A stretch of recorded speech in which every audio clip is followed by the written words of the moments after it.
أول شيء يعني مين أولى منا أنه يحمل هذا الراية؟ أنا بس يعني هذا السؤال اللي بدي أنا أطرحه على المستوى. من أولى منا الأردنيين أن يحمل الراية الهاشمية؟ أليست قيادتنا الهاشمية؟ أليس قيادتنا هي سلالة الرسول؟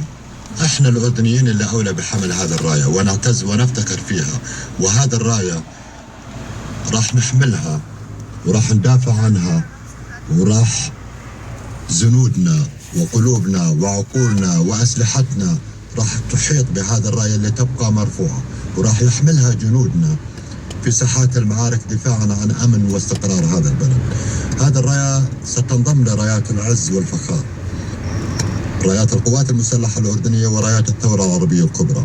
واليوم القوات المسلحة الأردنية، القيادة العامة للقوات المسلحة الأردنية احتفلت برفع هذه الراية على مبنى القيادة العامة للقوات المسلحة الأردنية، وستبقى هذه الراية إن شاء الله مرفوعة دائما وأبدا. هذه الراية تحمل كلمة لا إله إلا الله محمد رسول الله والنجمة السباعية، يعني والحمد لله رب العالمين. يعني هل هناك أجمل من هذه الراية أن نحملها؟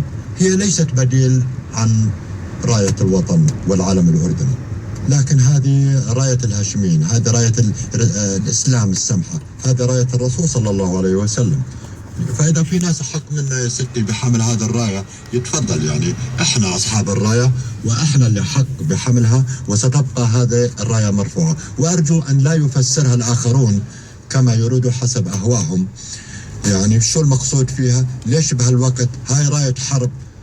هذه لا هي راية حرب ولا مقصود فيها أي شيء، هاي رايتنا، وهذه احنا كنا حاملينها لأن احنا سلالة وبقية الجيش المصطفوي، هذه كنا نحملها منذ تأسيس هذه الدولة ومنذ تأسيس هذه القوات المسلحة. لكن الآن بدنا هالراية بدنا نرفعها، لأنه صار ناس لا يستحقوا أن يحملوا هذا الراية، صار يرفعها كائنا من كان، فقلنا يجب أن نرفعها وخليها بدل ما كانت بقلوبنا بعقولنا، الآن بدنا نرفعها حتى يشوفوها كل الناس. هذه رسالة معاليك يعني للأمة والأجيال وللإنسانية، إنه جوهرها الإسلام، دين السماح ودين المحبة، وإحنا أيضا تحت ظل القيادة الهاشمية وتحت هذه الراية الهاشمية اللي ترمز إلى الهاشميين وللثورة العربية الكبرى بكافة أبعادها الشرعية التاريخية الدينية. ومثل ما تفضلت معاليك يعني لا مزاودة على كلامك، لكن من أحق منا ومن الجيش العربي ليحمل هذه الراية وتكون موجودة معه.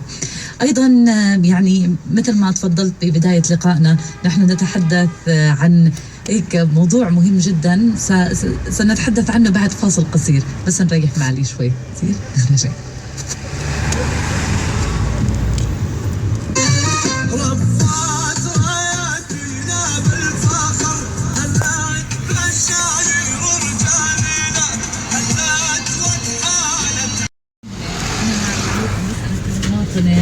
عادية، ويعني أظنها كان سؤال الشارع باليومين اللي مضوا.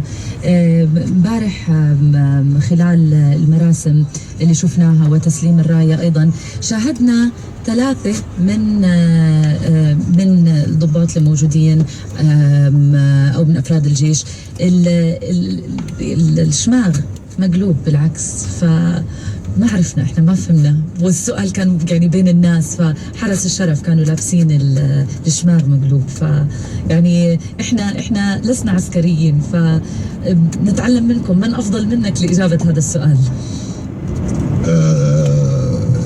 سيدتي ما بلومك بهذا السؤال.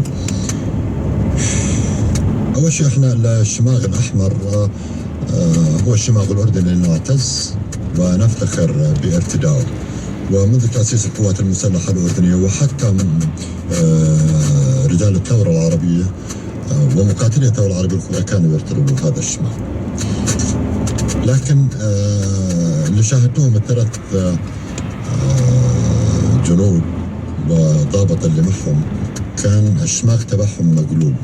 احنا عندنا الأردنيين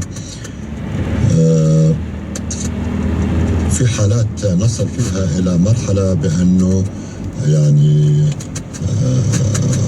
وصلت الواحد لراس خشمه، يعني خلينا نحكيها باللغة العامية، يعني قبعت زي ما بيقول، بطلنا نقدر نتحمل. يعني احنا الأردنيين تحملنا بما فيه الكفاية، وهذا البلد عانى الكثير، عانى أنا يعني من الشقيق والصديق.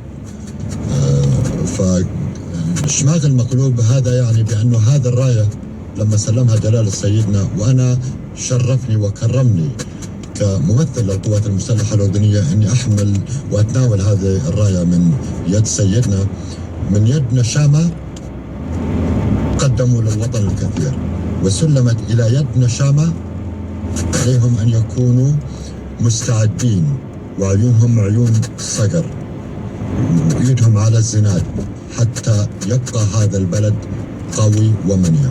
الرسالة من تسليمها إلى هؤلاء النشامة اللي كان شماغه مقلوب بأنه للصبر حدود، والأردن يتحمل الكثير، وليعلم الآخرون بأنه هذا الراية راح يحملها هذول الجنود وراح تبقى مرفوعة، والشماغ هذا مش راح يرجع إلى وضعيته الطبيعية لحالته الأصل إلا عندما تستقر الأوضاع، ويعرف القاصي والداني بأنه الأردنيين تحملوا بما فيه الكفاية. ورسالة للآخرين بأنه إياكم إياكم إياكم والعبث بأمن الأردن واستقراره.